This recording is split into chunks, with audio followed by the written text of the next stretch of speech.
کشمیر کو آزاد ہونے سے کوئی نہیں روک سکتا۔ قومی کرکٹ ٹیم کے سابق کپتان جاوید میانداد کا لائن آف کنٹرول پر پرامن احتجاج کرنے کا اعلان۔ کہتے ہیں کشمیریوں سے اظہار یکجہتی کے لیے احتجاج کریں گے اور دنیا کے تمام لیجنڈز کھلاڑیوں کو شرکت کی دعوت بھی دیں گے۔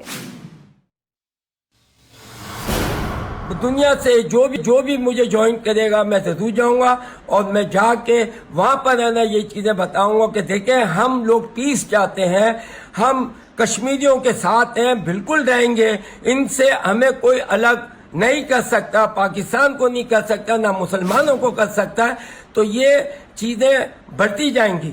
تو میرا ایک میسج میں نے جو پہلے دیا تھا وہ یہی تھا کہ دیکھیں یہ چیزیں نہیں ہوں، اور دوسرا میسج میں یہ آپ بھی دے رہا ہوں وہ یہی ہے کہ I will take all the sports person, all the best people from all over the world جو جوائن کریں گے اور جو آئیں گے، اور I will go to border and I will put the flag for the peace. دنیا سے جو